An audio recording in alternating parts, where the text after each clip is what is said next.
إن الحمد لله نحمده ونستعينه ونستغفره ونعوذ بالله من شرور أنفسنا ومن سيئات أعمالنا من يهده الله فلا مضل له ومن يضلل فلا هادي له وأشهد أن لا إله إلا الله وحده لا شريك له وأشهد أن محمدا عبده ورسوله صلى الله عليه وعلى آله وأصحابه والتابعين لهم بإحسان إلى يوم الدين وسلم تسليما كثيرا أما بعد تجيث لافدريمة تقن الله سبحانه وتعالى أتا لافدريم ndim dhe falje vetëm për e ti kërkojmë. I kërkojmë mbrojtje Allah nga e keqe e veteve tona dhe punëve tona. Atë që uzon Allah nuk ka kusht ta humbë, ndërsa atë që i humbi nuk ka kusht ta uzoj. Dëshmoj se nuk ka të adhuruar tjetër me të drejtë përveç Allahut vetëm pa ortak. Po ashtu dëshmoj se Muhamedi sallallahu alaihi wasallam është robi dhe i dërguari i tij. Lëvdata e shumtë dhe shpëtimi i madh i Allahut qoftë mbi të, mbi familjen dhe shokët e tij, si dhe mbi gjithë ata që i pasuan ata me përpikmëri deri ditën e Kiametit e më pas. Robert Allahut, kini frikë Allahun e lartësuar ashtu siç meriton ai të kihet frikë. Dhe dijeni se njeriu duhet punoj për atë gjë që i sjell dobi atij në dunja dhe në ahiret. Ne nuk jemi krijuar nga Allahu vetëm për të adhuruar atë, për ta veçuar atë me adhurim dhe duke qenë të sinqert në adhurimin e tij, si dhe për t'i bërë ibadetet ashtu siç ai ka urdhëruar. Prandaj robi është urdhëruar që të bëjë vepra të mira në këtë botë dhe që të bëjë sebepet që shpërblimet e tij të vazhdojnë edhe pas vdekjes së tij. Të gjithë ne e dimë se çfarë janë veprat e mira të vazhdueshme, të cilat vazhdojnë edhe pas vdekjes së njeriu. Mirë po shumë njerëz harrojnë dhe neglizhojnë rrezikun e madh që kanë gjunahet e vazhdueshme pas vdekjes së tyre. Kështu njeriu mund të vdes, por regjistri i gjunaheve të tij vazhdon të shtohet edhe kur ai është në varrin e tij, sepse ai ka qenë shkak për bërjen e atyre gjunaheve, ose për shkak se ai ka lënë ato të përhapura në mesin e njerëzve pa u penduar prej tyre. Kjo është pikërisht rrezikshmëria e gjunaheve që vazhdojnë edhe pas vdekjes së robit. Nga sa Allahu i lartësuar u shkrua njerëzve të gjitha veprat e tyre, të mirat dhe të këqijat. Madje regjistron çdo gjë që ka qenë shkak për bërjen e tyre nga të tjerët, apo që ka qenë shkak për thirrjen në veprimin e tyre, apo për përhapjen e tyre. Ndaj, Allahu i madhëruar thotë: Inna nahnu nuhyi al-mauta wa naktubu ma qaddamu wa atharahum wa kulla shay'in ahsaynahu fi imamin mubin. Më të vërtetë ne i ringjallim të vdekurit dhe ne i shkruajmë ato çfarë ata kanë punuar, si dhe gjurmët e tyre pas tyre. Madje ne çdo gjë kemi numëruar dhe përfshirë në një libër të qartë. Ndaj Mujahidi Allahu më shërof në komentimin e këtij ajeti ka thënë: aty ku thot ne i shkruajmë ato çfarë ata kanë punuar, do thot veprat e mira që ata i kanë bërë. Ndërsa aty ku thot si dhe gjurmët e tyre pas tyre, do thot devijimin që ata lanë trashëgim prapa tyre. Ndërsa Sa'id ibn Jubair radiallahu anhu ka thënë: aty ku thot ne i shkruajmë ato çfarë ata kanë punuar si dhe gjurmët e tyre pas tyre, do thot çdo gjë që ata e nisën si rrugë apo si zakon dhe të tjerët punuan me të pas vdekjes së tyre. Kjo është pikërisht ashtu sikurse ka ardhur e qartë në sunet në hadithin e Jarir ibn Abdillahit radiallahu anhu, ku profeti sallallahu alaihi wasallam ka thënë: men sanna fil islami sunnatan hasana فعمل بها بعده كتب له مثل أجر من عمل بها ولا ينقص من أجورهم شيء ومن سن في الإسلام سنة سيئة فعمل بها بعده كتب عليه مثل وزر من عمل بها ولا ينقص من أوزارهم شيء. Thot kush nis në Islam një rrugë të mirë dhe pas këtij veprohet me të, ati do t'i shkruhen për shpërblim sikurse shpërblimi i atyre që punojnë me të, pa ju paksuar atyre asgjë nga shpërblimi i tyre. Ndërsa kush nis në Islam një rrugë të keqe dhe pas ti veprohet me të, ati do t'i shkruhet për gjuna, sikurse gjunahu i atyre që punojnë me të, pa ju paksuar atyre asgjë nga gjunahet e tyre. Këtë hadith e ka transmetuar Imam Muslimi. Një shembull tjetër për këtë është ajo që ka ardhur se çdo vrasje që ndodh, biri i Ademit ka një pjesë të gjunahet të tij. Kështu në hadithin Abdullah ibn Mas'udit radhiyallahu anhu, transmetohet se profeti sallallahu alaihi wasallam ka thënë: "La tuqtalu nafsun zulman illa kana ala ibni Adam al-awwal kiflun min damiha li'annahu awwalu man sanna al-qatl."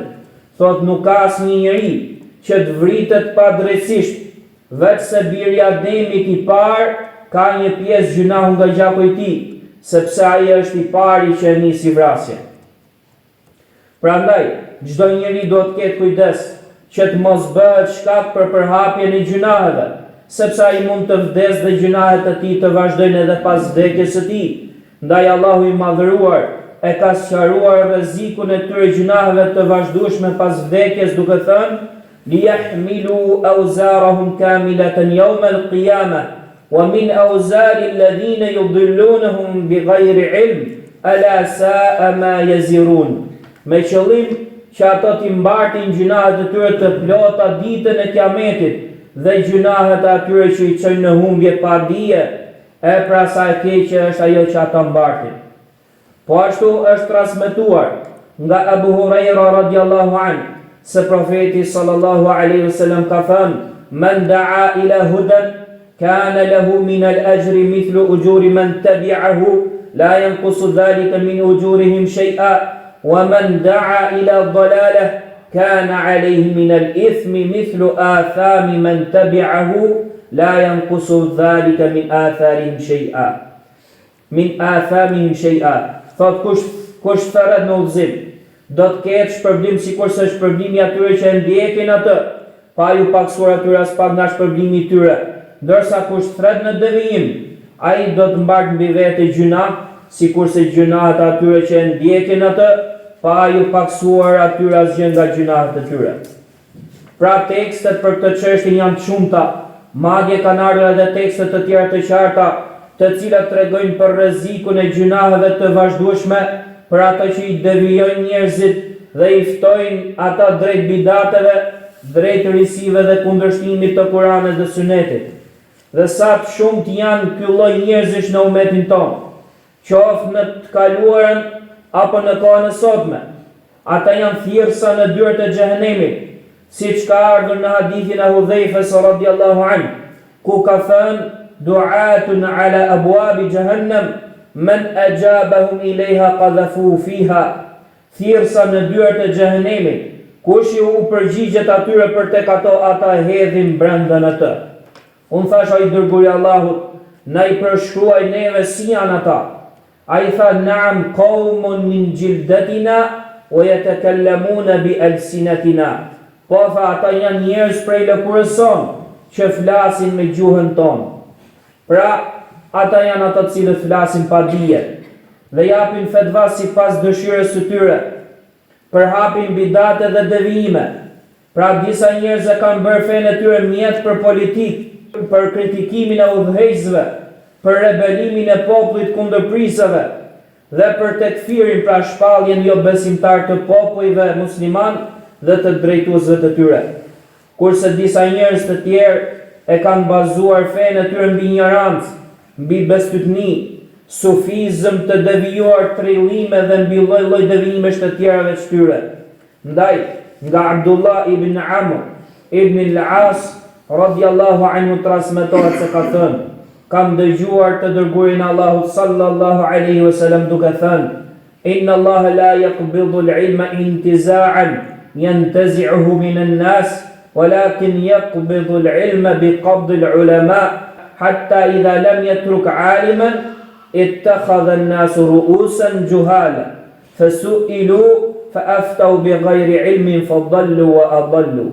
thot me të vërtet, Allahu nuk e largon diturinë duke hequr atë nga kraharorët e njerëzve, por se e largon diturinë me vdekjen e dietarëve, derisa kur të mos lërë asnjë dinjetar, njerëzit marrin për të parë ignorantët, kështu ata pyeten dhe përgjigjen pa dije, dhe si pasojë i humbasin vetët e tyre, si dhe i çojnë dhe në humbje edhe të tjerë.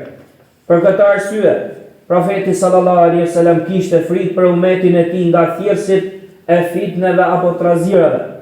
Ndaj, nga Umar ibn al-Khattab radhiyallahu anhu, transmetohet se profeti sallallahu alaihi wasallam ka thënë: "Inna akhwafa ma akhafu ala ummati kullu munafiqin alimul lisan." Ajo që më frikson më shumë ti për umetin tim është çdo hipokrit me gjuhë të ditur, pra të aftë dhe elokuente. Madje profeti sallallahu alaihi wasallam ka paralajmëruar se thirrësit e fitnave dhe trazirave dhe kërkimi i dijes prej tyre janë ndër shenjat e kiametit. Kështu nga Umayya al-Jumahi radhiyallahu anhu transmetohet se i dërguari i Allahut sallallahu alaihi wasallam ka thënë: "Inna min ashrati as-sa'a thalatha, ihdahunna an yultamassa al-ilmu 'inda al-asagir." Thot me të vërtet prej shenjave të kiametit janë 3 gjëra. Njëra prej tyre është që dija të kërkohet tek njerëzit e vegjël në dije.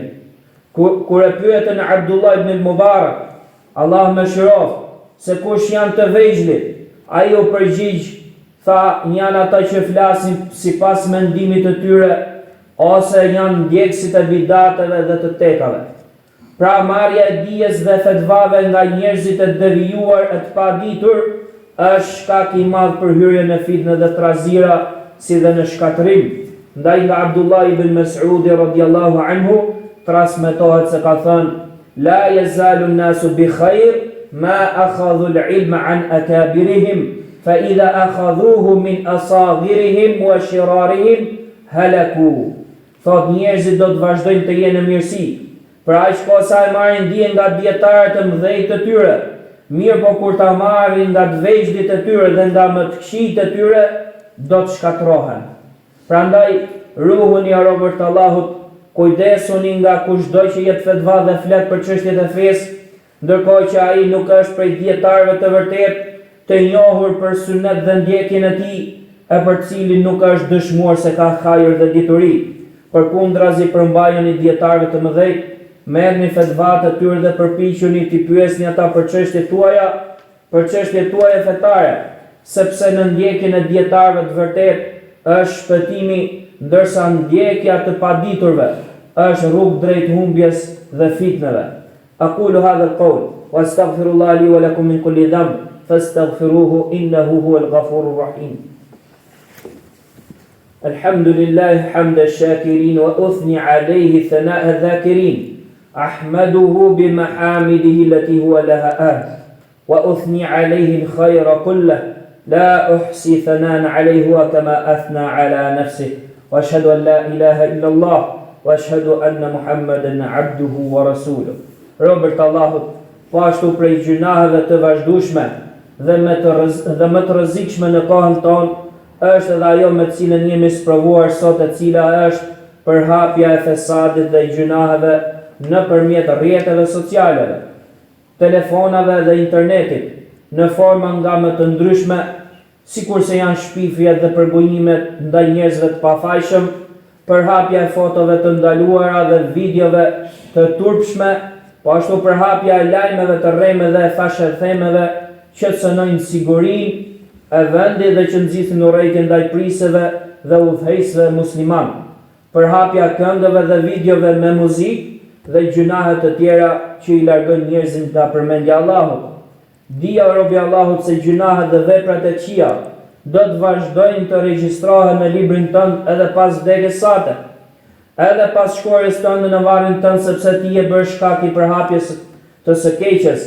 Prandaj kujdesu fort që të mos bëhesh derë për të keqen, thirrës për në fitnë dhe trazira, shpifës për njerëzit apo përhapës i fesadit dhe shkatrimit. Përkundrazi, përpiqet që t'jesh thirrës drejt së mirës, përhapës i të drejtës dhe moralit mirë, ose nëse nuk mundesh të patën hesht. Sepse si që kam thënë dietarët, kush hesht shpëton, sidomos në kohët e fitnëve, kur e vërteta nuk dallohet lehtë për shumicën e njerëzve. Ndaj, nga Anas ibn Malik radhiyallahu anhu, transmetohet se profeti sallallahu alaihi wasallam ka thënë: "Inna minan nasi mafatiha lil khair, maghaliqa lish sharr, wa inna minan nasi mafatiha lish sharr, maghaliqa lil khair, fatuba liman ja'ala Allahu mafatiha al khair ala yadayhi, wa waylun liman ja'ala Allahu mafatiha ash-sharri ala yadayhi." Me të vërtetë, disa prej njerëzve janë çelës të mirësisë dhe mbyllës të dyrave të së keqes, ndërsa disa të tjerë janë çelës të së keqes dhe mbyllës të dyrave të mirësisë. Lumë për atë që Allahu i vendos çelësat e mirësisë në duart e tij, dhe mirë për atë që Allahu i vendos çelësat e së keqes në duart e tij.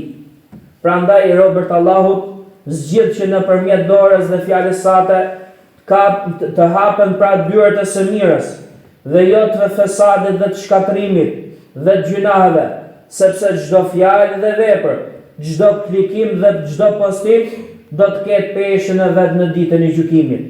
I lutem Allahut të lartësuar që të na bëjë të dobishëm dhe të hajrit në jetën tonë dhe të na ruajë nga çdo fjalë dhe vepër që u bën dëm të tjerëve dhe vetes sonë.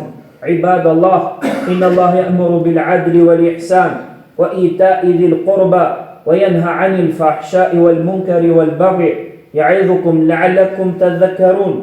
Fadhkurullaha al-'azim yadhkurkum washkuruhu 'ala ni'amihi yazidkum wa la dhikrullahi akbar wallahu ya'lamu ma tasna'un.